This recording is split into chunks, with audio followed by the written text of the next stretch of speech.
जी रुपए किसके लिए रखे हो? अरे जी अनुरोध हो रहे हैं दबा कर है लंगड़ा मुझको। अच्छा, कितने रुपए हैं? 9 लाख रुपया है। चलो ठीक। साथियों नमस्कार, मेरा नाम है पवन कुमार। आपका स्वागत है राजपथ भारत। आज हमारे साथ जो साथी मौजूद है उनसे हम बात करेंगे और आपको रूबरू कराएंगे, जिनका नाम है बलबीर सिंह जाटव उर्फ बबलू। इनके बारे में पूरी बात का आपसे रूबरू कराएंगे। सर आपका स्वागत है। बहुत बहुत धन्यवाद पवन साहब। राजपथ में आप पहली बार बैठे हैं और राजपथ को लगातार देखते हैं। मैं राजपथ को लगातार देखता भी हूँ और समझता भी हूँ, और आज मेरी अपनी खुद की समस्या है और मैं लंबे टाइम से प्रॉब्लम में चल रहा हूँ, तो उसी को लेके आपके सामने अपनी बात रखने आया हूँ। ये पहले आप निवासी कहाँ के हैं? मेरा नाम बलबीर सिंह जाटव है जी। और मैं निवासी हूँ ग्राम मूंज, थाना चौबिया, डिस्ट्रिक्ट इटावा जिले का हूँ। और मैं शुरू से ही बीएसपी का सदस्य रहा हूँ और मैं जब वोटर नहीं था, जब से मैं बीएसपी में काम कर रहा हूँ। जी। जो कर सकता था बूथ पे पर्ची काटना, जो पोलिंग बूथ लगते हैं उस पे बस्ता लगता है वहाँ पे। फिर वहाँ से मैं धीरे धीरे बढ़ता गया। मैं बूथ पे काम किया, सेक्टर पे काम किया, फिर उसके बाद मैं दिल्ली चला गया, फिर मैंने दिल्ली में काम किया, फिर आगरा काम किया, फिर आगरा से आके मैंने इटावा का जिला अध्यक्ष बना, फिर कानपुर मंडल का कोऑर्डिनेटर रहा। तो लगातार ये मेरा पूरा है। इसी बीच में जब मैं अपने डिस्ट्रिक्ट इटावा में आके मैं समझदारी के जब जिला अध्यक्ष बना, तो सर्वप्रथम हमारे ऊपर एक क्या हुआ कि वहाँ पे 4 यादव थे, तो उनके ऊपर फर्जी SC/ST एक्ट का मुकदमा लग गया। मेरे यहाँ एक ग्राम पंचायत का चुनाव होता है, वो बहुत हॉट सीट है मेरे यहाँ। तो उस सीट पे कभी भी यादवों के अलावा कोई लड़ नहीं सकता। दूसरा, यादव जो मिनी रामनरेश यादव है, पूर्व MLC, उन्होंने कभी किसी यादव को भी नेता नहीं बनना देना चाहते वहां पे। वो पूरा उनके दबंगई है, वो निर्विरोध प्रधान रहे हैं। तो कई यादवों को दबाया और कई यादव, वो फिल्मों में आपने देखा होगा कि लोग मार दिए जाते हैं और पता ही नहीं चलता, बड़ा नेता उसमें ऐसा रोल रहता है। वैसे हमारे यहाँ मिनी रामनरेश यादव का रोल है। कई यादव मारे गए लेकिन उनका कभी नाम उसमें नहीं आ पाया। ये मैं जब बड़ी जिम्मेदारी के साथ कह रहा हूँ। अच्छा। हाँ, ऑन रिकॉर्ड आपको कह रहा हूँ। उसी बीच में मैं आ गया, तो मैंने जनरल सीट पे प्रधानी का चुनाव लड़ने का निर्णय लिया। तो उसके बाद से ये मुझ पे बुरी तरह से बौखला गए। फिर मेरा ही पड़ोसी एक अनुरोध है, आए दिन वो सपा में रहता है, दिवाकर जाति का है, और अन्य लोगों को, दलितों को ही मेरे खिलाफ खड़ा करना चालू कर दिया। जैसे जातवाद, छुआछूत, इसके खिलाफ हमने बहुत ज्यादा काम किया।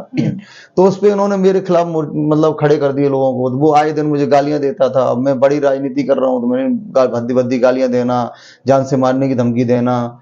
तो ये मैंने 15 अप्रैल 2023 को कंप्लेंट की थी। मिनी रामनरेश यादव के छोटे भाई ग्राम पंचायत प्रधान है वर्तमान, अवनीश यादव और प्रदीप यादव और अनुरोध दिवाकर और अनुरोध का छोटा भाई सचिन। उस पर कोई कार्रवाई नहीं हुई। उसके बाद लगातार ये भिन्न भिन्न तरीके से परेशान करने लगे। फिर जिन लोगों ने, यादवों ने अवनीश यादव को वोट नहीं दिया, मिनी रामनरेश यादव के छोटे भाई को, तो जब वोट नहीं दिया तो उन्होंने क्या किया कि उन यादवों पर फर्जी SC/ST एक्ट का मुकदमा लगवा दिया। अच्छा। तो मैं CO साहब से, मुझसे उन्होंने, भाई मैं जिला अध्यक्ष रहा हूं तो लोग तो मेरे पास आएंगे। आए तो मैं CO साहब से गया, मैंने ये 100% फर्जी मुकदमा है और मुझे पता है, तो मैं आपको अपनी जानकारी दे रहा हूँ, बाकी आप अधिकारी अपने विवेक के अनुसार काम करें। तो उन्होंने क्या नाम, उस पर देख के जो FIR लगाई, जो भी किया कर दिया। उसके बाद से बुरी तरह से ये मेरे पीछे पड़ गए। फिर उसी पीरियड में अनुरोध जो लड़का है उसने और प्रदीप यादव ने, अवनीश यादव ने मिलके एक जो फायर होती है कि 4 लोगों ने पकड़ के, और आपका क्या नाम है, अनुरोध जो है उसके गोली मारी।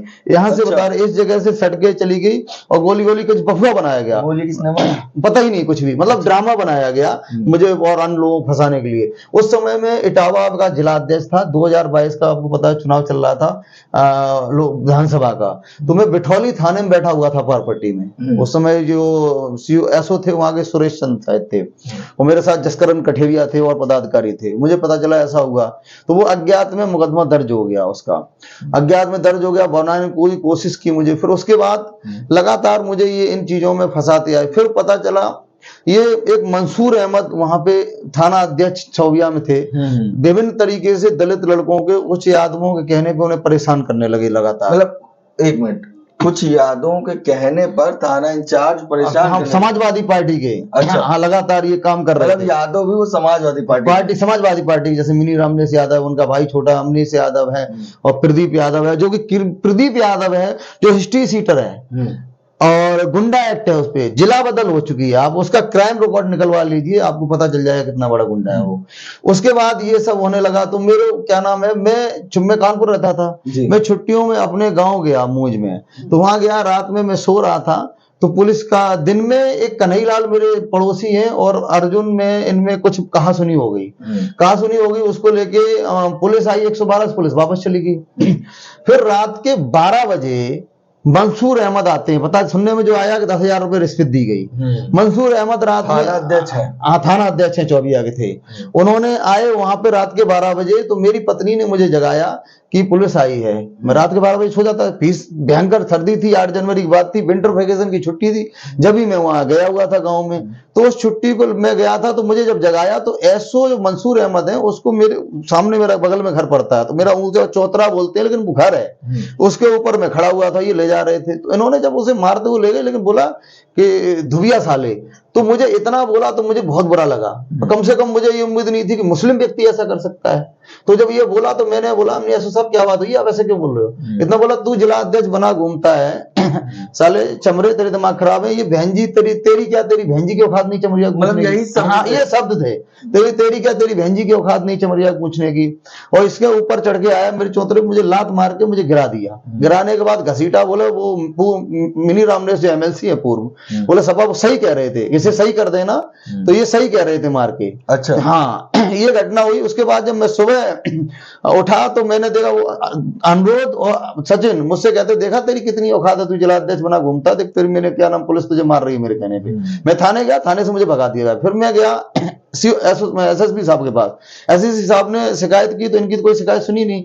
उन लड़कों पे 506 और 504 के तहत मुकदमा पंजीकृत कर लिया सचिन और अनुरोध के खिलाफ। और मेरी कोई बात एसएसपी साहब ने नहीं, किस समाज से थे? धोबी जाति से, वो दलितों को ही तैयार कर रहे हैं मेरे खिलाफ, षड्यंत्र रचा जा रहा है। फिर उसके बाद मैं क्या नाम, मैं एसएसपी साहब से एसओ साहब के खिलाफ गया, कोई मुकदमा मंसूर अहमद के खिलाफ पंजीकृत नहीं हुआ। मैं एडीजी कानपुर जोन के पास गया, कोई पंजीकृत नहीं हुआ। फिर उसी बीच में जब एडीजी जिस दिन गया, उसके 2-3 दिन पहले मंसूर अहमद ने मेरे गवाह उठा लिए, जो गवाह थे उनके खिलाफ, उन गवाहों को उठा लिया थाने में, 4-5 लोगों को। उसकी सूचना मैंने एडिशनल एसपी है ग्रामीण जो सतपाल सिंह, उनको सूचना दी, मैंने एसएसपी सूचना दी, प्रेजेंट वो तुरंत वो सतपाल सिंह जी थाने में पहुंचे। फिर उन्होंने गवाह को छुड़वाया, फिर पुलिस छोड़ने गई वहां पे, ये मैं घटना बता रहा हूं आपको। उसके बाद जब पुलिस वहां पे छोड़ने गई, तो उसके बाद मैं क्या नाम, मैं एडीजी को शिकायत कर रहा था। फिर एडीजी को शिकायत की, उसमें जांच की, फर्जी रिपोर्ट लगा दी। फिर मैं 156(3) कोर्ट का न्यायालय का सहारा लिया, तो न्यायालय से आदेश हो गया कि मुकदमा पंजीकृत करने का मंसूर अहमद के खिलाफ। मेरे द्वारा एक मेरे पड़ोसी मुन्नी देवी, उनके लड़कों को भी उठा लिया जाता था, उनके लड़के के ऊपर फर्जी मुकदमा भी एक कट्टे का सुन पहले लगाया हुआ है, तो उठा लिया गया। मेरे द्वारा पंजीकृत जब आदेश हुआ, तो मुझे जो वर्तमान एसओ है बैचन सिंह अभी, उसने मुझे बुलाया कि बल्कि मुझे काम है इस मुकदमे से संबंधित, आप थाने आ जाओ। फोन पर बुलाया, मैं गया मैं थाने गया, तो थाने में, ये अक्टूबर की बात है, मैं थाने में गया तो वहां कई लोग मेरे और भी साथ थे। तो उन्होंने थाने में जाके, वहां ना थाने में बात ना करके, वहीं पड़ोस में आवास है इनका, आवास में मुझे बुला लिया। जब मैं इनके आवास पे गया, तो आवास में इन्होंने पहले मुझसे प्यार से बोला कि बलबीर भाई ये मुकदमा खत्म करवा लो, वापस कर लो, समझौता कर लो। कौन कह रहा था? बैचन सिंह, थाना चौबिया, वर्तमान एसएचओ है। तो मैंने नहीं माना। फिर उन्होंने मेरी एसएसपी संजय कुमार वर्मा जी से व्हाट्सएप कॉल पे बात कराई। अच्छा। मैंने उस बात को भी, इनकी बात को नहीं माना। फिर उन्होंने मेरे गुस्से में आके चाटा मार दिया। किसने? बैचन सिंह ने, एसओ ने चाटा मार दिया। बोला साले तू एसएसपी की बात नहीं मानता, तेरे दिमाग खराब, तुझे जहां जाऊंगा वहां मुकदमा लगा दूंगा और तुझे दिमाग से पुलिस से टकराएगा। ये बात कह के उन्होंने मुझे क्या नाम है, मैं वहां से चला आया। मेरा वहां सैफई क्या नाम, सॉरी, वहां बसरेर में प्रोग्राम लगा हुआ था, मानवर काशीराम साहब परिनिर्वाण दिवस का। हाँ, वो वहां पे 13 अक्टूबर का, उसकी तैयारी के लिए मैं चला गया। वहां से जब मैं तैयारी के लिए चला गया, वो प्रोग्राम संपन्न होगा, उसमें भी विधान डाला गया, मुझे परमिशन नहीं दी गई किसी तरीके डिस्टर्ब किया जाए। फिर भिन्न भिन्न तरीके से 17 अक्टूबर को मुकदमा पंजीकृत हो गया मंसूर अहमद के खिलाफ, SC ST एक्ट 504, 506, 323 के तहत। वो दर्ज होने के बाद फिर मुझ पर भिन्न भिन्न तरीके से दबाव बनने लगा। फिर मेरे पास ये लगभग 10 अक्टूबर के आसपास की बात है, प्रदीप यादव और अवनीश यादव, मिनी रामरेश यादव के कहने पे उनके छोटे भाई अवनीश यादव, प्रदीप यादव मेरे पास आए गांव में, मैं वही था। तो उन्होंने मुझे बोला मंसूर अहमद के खिलाफ मुकदमा वापस ले लो, आप समझौता कर लो। जब मैं नहीं माना तो ये मुझे गालियां देने लगे जात सूचक, और जब गालियां देने लगे, पंचायत घर बन रहा था, वहीं की बात है, पंचायत घर बन रहा है मेरे गाँव के बाहर, वहां की बात है। गालियां देने जात सूचक और जान से मारने की धमकी देने लगे, मैं नहीं माना। उसकी मैंने शिकायत 13 अक्टूबर 2024 को मैंने शिकायत की, प्रेस कॉन्फ्रेंस की। अच्छा। और मंसूर अहमद और अवनीश यादव, प्रदीप यादव के खिलाफ कोई मुकदमा पंजीकृत नहीं हुआ। उसके अलावा फिर मैं क्या नाम है 11 तारीख को 10 तारीख को सैफई गया, मेरे मामा के लड़के का रामचंद्र का एक्सीडेंट हो गया था। अच्छा। एक्सीडेंट हो गया तो मैं 10 तारीख को सैफई हॉस्पिटल गया। सैफई हॉस्पिटल वहां से मिलके मैं अपना घर आ गया। घर आने के बाद मैं 11 तारीख को उनकी शिकायत होनी थी जो एक्सीडेंट हो गया था, उसके लिए मैं सैफई गया, वो थाने में गया। थाने में रवि थे और राजेश भैया थे, धर्मवीर थे, 4-5 लोग गया। फिर वहां पे जहाँ घटना एक्सीडेंट हुआ उस घटना को देखने के लिए सीसीटीवी कैमरे के लिए गया। वहां से सब कुछ ये करके तो मैं चला आया दूसरे दिन सुबह 12 तारीख को लखनऊ 12 तारीख को आया। तो 12 तारीख को आने के बाद पता चला कि रामचंद्र भाई साहब खत्म हो गए। मैं सैफई हॉस्पिटल गया, सैफई हॉस्पिटल ही रात भर में रुका। फिर सुबह 13 तारीख को मुझे पता चलता है, LIU द्वारा फोन आता है, अध्यक्ष जी आपकी कोई लड़ाई हुई है किसी से? मैंने कहा मेरी तो कोई लड़ाई नहीं हुई है। कि आपके ऊपर प्रदीप कुमार है एक लड़का, मैंने कौन, प्रदीप यादव छतरपुर, हाँ, उसके द्वारा आपके ऊपर मुकदमा पंजीकृत हो गया है। तब मैंने फिर मैं ऑनलाइन चेक कर लेता हूं, मैंने देखा कि मेरे 109 है और कुछ धारा है जो नई भारतीय दंड संहिता के तहत उसे 307 बोलते हैं, उसमें गंभीर धारा मेरे ऊपर मुकदमा पंजीकृत कर दिया गया कि मैंने फायर की है। जबकि जिस व्यक्ति के खिलाफ मैं कंप्लेंट कर रहा हूँ, प्रदीप यादव के खिलाफ, मेरी कंप्लेंट नहीं, उसके वो आपको मैं ऑडियो सुना सकता हूँ जिसमें मुझे जान से मारने की धमकी दे रहा है। तो वो व्यक्ति मुकदमा पंजीकृत ना होकर मेरे खिलाफ मुकदमा पंजीकृत, उसके द्वारा जो हिस्ट्री सीटर है, जो गुंडा एक्ट है उसके ऊपर, जो जिला बदल हो चुका है, उस व्यक्ति के द्वारा मेरे ऊपर मुकदमा गंभीर पंजीकृत कर दिया गया। मुझे पता चला। फिर मैं वहां से ये पोस्टमार्टम वगैरह करा के मैं SSP के पास गया 13 तारीख को। मैंने सर SSP ने हमसे मिलना संबंध कर दिया। मैं SP ग्रामीण से गया, मैंने SP ग्रामीण साहब को बोला आप मुझे जितने भी मुकदमे लगवा दो, मैं किसी भी कीमत पे समझौता नहीं करूंगा, मैं जेल चला जाऊंगा, आप मरवा दो, कुछ भी कर दो, लेकिन मैं समझौता नहीं करूंगा। उन्होंने मुझे पानी पिलाया, सतपाल साहब हैं ग्रामीण, बोले आप पानी पियो, कोई बात नहीं कि आप भी कर दो। मैं जब मुकदमा जो मैंने दिखा उस पर करो, उन्होंने कहा मैं चला आया। ये बात मेरी मैंने नहीं सुनी पूरी तरीके से, लेकिन उन्होंने मुझसे कोई गलत व्यवहार नहीं किया उस समय। मैं चला आया, मैंने कहा मुझे गिरफ्तार करना, गिरफ्तार कर लो, जब इतनी गंभीर आप मुकदमा लगा रहे हो मेरे ऊपर, तो मैं आपके थाने भी उसी दिन थाने में भी था, मुझे चाहते गिरफ्तार कर लेते, तो ना करके फिर मैं वहां से चला आया। फिर मुझे पता चला 13 अक्टूबर को पंचनामा भरा जा रहा था, मैं उसमें भी पंचनामे में भी हूँ, मेरे भी साइन है। तो सैफई थाने में भी एक विकलांग जो अनुरोध बता रहा हूँ, जो मेरे ऊपर लगातार अवनीश यादव और मिनी रामरेश यादव तरफ और मंसूर अहमद का एसओ का तहसील है, उसके द्वारा एक मुकदमा सैफई थाने में मुकदमा पंजीकृत हो गया मारपीट और अन्य धाराओं में, 3-4 धाराओं के अंदर। तो ये फर्जी मुकदमों लगातार मुझे फंसाने का प्रयास कर रहे हैं, लगातार मतलब ये सोच रहे हैं गंभीर मुकदमा फंसा दिया जाए या मरवा दिया जाए, मेरी समाज में धूमिल छवि। अब ये प्रचार किया जाता है कि बलबीर जाटव घर ही नहीं आ सकता, घर आएगा तो मार दिया जाएगा या पुलिस परेशान करेगी या इतने मुकदमे ला दिए जाएंगे कि जिंदगी में बाहर ही नहीं आ पाएगा। मेरे खिलाफ एक भी क्राइम रिकॉर्ड नहीं है, मेरे खिलाफ आज दिन तक एक भी मुकदमा पंजीकृत नहीं हुआ है, मेरे नाम से कोई नोटिस तक नहीं आया। जब से मंसूर अहमद के खिलाफ मुकदमा पंजीकृत कराया, जब से मुझे भिन्न भिन्न तरीके से परेशान किया जा रहा है, मुझे उसमें जबकि सीओ के यहाँ गया बयान देने जाना ही पड़ेगा, तो सीओ मुझे लगातार दबाव बना रहे हैं, पोप सिंह। अच्छा। हाँ, कि मुझे आप समझौता कर लीजिए, आप कुछ नहीं कर पाओगे, रिपोर्ट तो मैं ही लगाऊंगा, आप क्या कर लोगे। हाँ तो मेरे, और उसमें शायद सुना है अंतिम रिपोर्ट लगा दी है, जबकि मेरे गवाहों ने एफिडेविट के द्वारा अपने बयान दे दिए हैं, और ये लगातार परेशान कर रहे हैं हर तरीके से। मुझे बस यही उम्मीद है कि मुझे न्याय मिले। मैं अपील करना चाहता हूं डीजीपी साहब से, मुख्यमंत्री साहब से, सभी से, कि मेरी जान को खतरा है। और मुझे ये संजय कुमार जो एसएसपी हैं, जब मैं प्रथम कंप्लेंट करने गया था तो वहां बताया गया जो वर्तमान एसओ हैं बैचन सिंह, ये सबसे इनके खास आदमी हैं। दूसरे मंसूर अहमद खास आदमी है कि कुछ भी नहीं होगा, आप कंप्लेंट करिए, तो मंसूर अहमद को बचाने के लिए ये फर्जी मुकदमा मेरे ऊपर पंजीकृत कर दिया, दबाव बना के और मैं समझौता। फिर मैंने सीओ साहब को बोला, हमने आप ये पंजीकृत क्यों कराए हो कि वो खत्म हो जाएगा जांच, हमने कराया ही क्यों है। फिर उसके बाद मैंने वहां पे मुकुंद यादव हैं जो विवेचना कर रहे हैं, तो मेरे 3 साथ, तो मैंने बोला हमने ये आप जानते हो फर्जी, बोले कि आप ना उच्च अधिकारियों से बात कर लो। मैंने उच्च अधिकारियों से मिलके आया हूं, तो वो ही करेंगे। हमने विवेचना अधिकारी, उच्च अधिकारी अगर आपसे ये कहेंगे कि आप मेरी फर्जी चार्जशीट लगा दो, तो लगा दोगे फर्जी मुकदमा कि नहीं, वो कैसे लगा दूंगा। तो हमने उच्च अधिकारी से मुझे मिलने की जरूरत क्या, आप आई हो। मेरे बगल में उसमें कन्हैयालाल फौजी जी को गवाह दिखाया है, कन्हैयालाल फौजी के घर में वो लगा हुआ है सीसीटीवी कैमरा। तो सीसीटीवी कैमरा लगा, कन्हैयालाल साहब मूवमेंट करेंगे तो सीसीटीवी कैमरा में आएगा ना, तो आप उसमें दिखा दो मुझे। वो जो 5:30 बजे की 11 तारीख की जो घटना दिखाई है शाम की, तो उसमें सीसीटीवी कैमरा कन्हैयालाल फौजी की चेक कर लिया जाए, मैं कहाँ था वो कहाँ थे। बिल्कुल सही बात है। अच्छा, अब मैं सीधे सवाल पे आता हूं। इतना अत्याचार जो आप बात कह रहे हैं इतनी तरीके से, तो ये लोग कौन है और क्यों आपके साथ कर रहे हैं? वजह क्या? वजह ये है कि जब से देश आजाद हुआ है तब से वहां पे दलित नेता मेरे यहाँ कोई बना नहीं है, या उसे परेशान किया जाता रहा, संख्या कम है।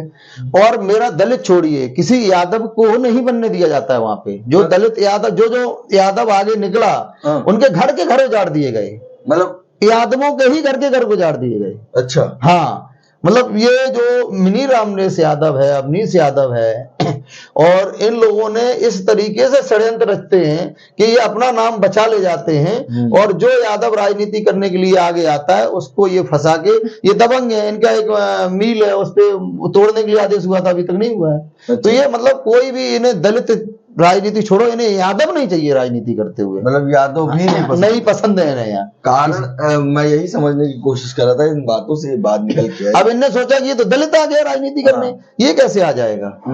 और ये मतलब यादवों की मदद करता है। अगर अन्याय तो चाहे यादव के साथ हो या जाटव के साथ हो या मुस्लिम के साथ हो, सर्व समाज किसी के साथ अन्याय तो अन्याय है ना। भारत के संविधान दिखाते हैं जी, सिपाही के नेता हैं, पूरा परिवार सिपाही से बिलोंग करता है। और आज वो बात कर रहे हैं, मिलने मिलाने की बात कर रहे हैं, कटाच कर रहे हैं बटोगे कटोगा। मगर जिस तरह की सिपाही में ये मामला हो रहा है, इसको कैसे देख? मैं तो माननीय अखिलेश यादव जी से कहना चाहूंगा कि जो आपको दलितों ने वोट दिया, आपको ये पता है दलितों के वोट से आपके 37 सांसद आए हैं, और बीएसपी का जो मूल कैडर वोट था उसने वोट दिया कि ये बीजेपी ना आ जाए, इसलिए इस तरीके से आपने गुमराह करके वोट लिया संविधान दिखा के। तो ये, लेकिन आपके नेता जो हैं पूर्व एमएलसी मिनी रामनेस यादव और अन्य हैं जो सरेआम गुंडे हैं, प्रदीप यादव, ये अनुरोध, ये जो समाज, ये मुझे मेरी हत्या कराना चाह रहे हैं, ये मेरे पुलिस से मिलकर फर्जी मुकदमा लगा रहे हैं। तो ये अखिलेश यादव जी को सोचना चाहिए। ये अगर आप सोचें कि सपा वाले लोग कि मैं दब जाऊंगा, समाज के लिए मैं कार्य करते हुए, दलित पिछड़ों या सब समाज के लिए, मैं मुस्लिमों के लिए अगर मैं मारा भी जाता हूं तो मुझे इस बात की कोई परवाह नहीं है। परवाह नहीं जीवन में। आपने एक बात कही कि अखिलेश यादव जी को चिन्हित करना, मगर ये जो नेताओं के नाम आपने लिखे हैं ये सब समाज पार्टी से कनेक्ट है, टोटल समाजवादी पार्टी भी है जी, और समाज के हित की बात करते हैं, बहुजन समाज को अपना कहते हैं। जब प्रेस कॉन्फ्रेंस करते हैं उसमें ये बात कहते हैं कि आप किस समाज से, अपना पूरा नाम बताओ। आप ये समझिए, मेरे ये अब मिनी रामनेस एमएलसी हैं जो, इनके छोटे भाई हैं अवनीश प्रधान मेरी पंचायत के, जबकि ये दूसरी पंचायत के हैं, मेरी पंचायत के रहने ही वाले नहीं है। मैं ये भी जिम्मेदारी के साथ कह रहा हूं, ये इनकी दबंगई है। तो ये व्यक्ति गांव में ग्राम पंचायत की निर्विवाद जमीन पड़ी हुई है, दलितों की बस्ती है, मैंने भरी पंचायत हुई गांव में, मैंने कहा यहाँ पे जगह आवंटित कर दो, बाबा साहब अम्बेडकर का पार्क बन जाए। ये बाबा साहब का संविधान लेके घूमते हैं, बाबा साहब की फोटो लेके घूमते हैं, ये अम्बेडकर वाहिनी बनाते हैं, लेकिन इन्होंने भड़का के, और अभी तक वो अम्बेडकर पार्क हम शुरू से यूज करते रहे, उसको जगह निश्चित, मैंने सोचा आवंटित हो गई होगी, जब चेक कराया नहीं निकला, हाँ कर दिया, लेकिन आवंटित नहीं कर रहे। इनकी पूरी अम्बेडकरवादी विचारधारा का मामला है। अभी होगा शायद सितंबर का मामला, इसी साल, हाँ इसी साल की पंचायत हुई है वहां पे मंदिर पंचायत, मतलब बैठाला गया सलाह जो होती है ना पंचायत कमेटी है, उसमें सबने गांव में किसी ने ऑब्जेक्शन नहीं जताया, वहां ब्राह्मण से लेके हर बिरादरी का व्यक्ति समर्थन था। लेकिन इनकी दूषित मानसिकता, दलित विरोधी, बाबा साहब विरोधी, संविधान विरोधी अवनीश यादव की मानसिकता है। इन्होंने वहां पे जगह आवंटित नहीं की, मैंने शिकायत भी कर रखी है, मैंने लिखित में सब कुछ उसकी मांग कर रखी है। इनकी ताल्लुकात कैसे समाजवादी पार्टी में देखा जाए?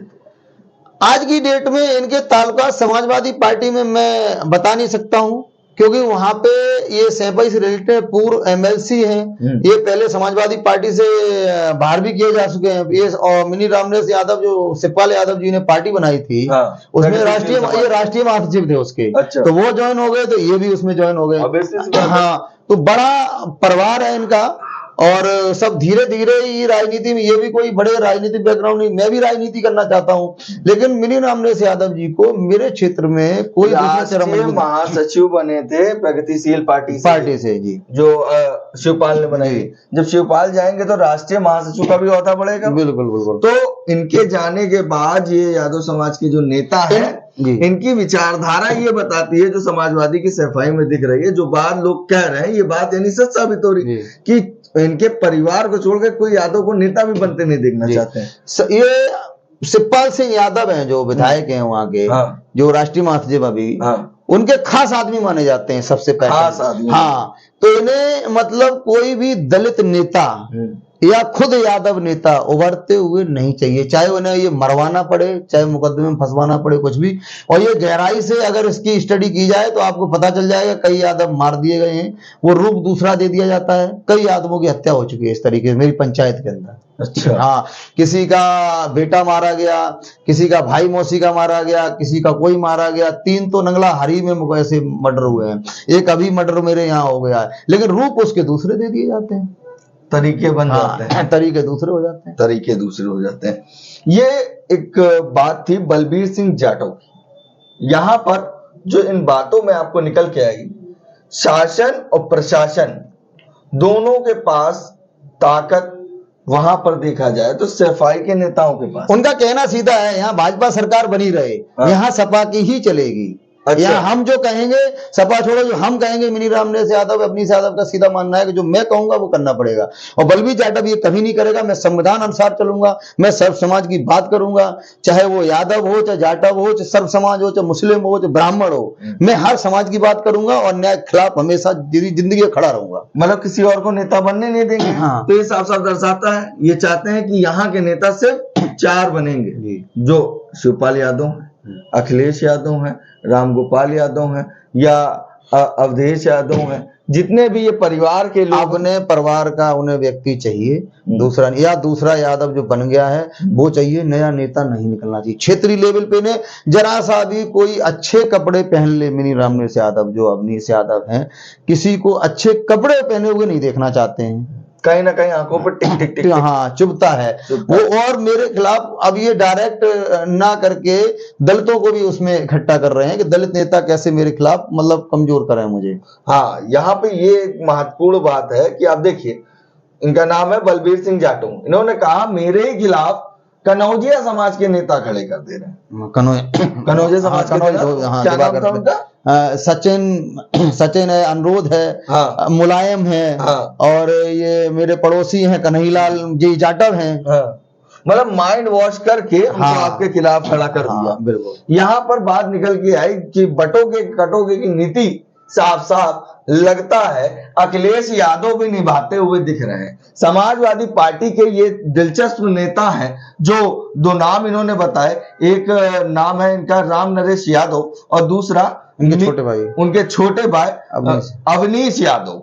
और ये शिवपाल यादव के बहुत खास हैं और इस समय समाजवादी पार्टी के वो नेता हैं। मगर सच्चाई यहाँ पे ये निकल के आती है, जो आपको दर्शा रही है कि वो ये भी नहीं चाहते कि कोई दलित नेता उधर आगे बढ़े और दूसरा यादव समाज से भी कोई और नेता सामने आए। ये छोटी सी बात थी जो आपसे रूबरू कराई। आप साफ साफ देखते हैं किस तरह की विचारधारा यहाँ पर दिखती है। विचारधारा की बात आती है तो ये जनेश्वर मिश्र पार्क है, जहां पर अंबेडकर मूर्ति लगा करती थी। उस मूर्ति को तोड़ने वाला कौन था? उसके बाद लेटेस्ट अपडेट ले लीजिए कि सितंबर में अंबेडकर पार्क बनाने की कोशिश की जा रही, जहां पर सभी समाज के लोग अनुमति देते हैं, मगर वो नेता जो समाजवादी पार्टी के हैं उनकी विचारधारा साफ साफ दर्शाती है कि किस तरह से बहुजन समाज के साथ दिखते हैं। ये थी छोटी सी बात जो आपको मैंने बताई। कैसा लगा हमारा वीडियो कमेंट करके जरूर बताएं। बाकी बने रहिए हमारे चैनल के साथ। धन्यवाद।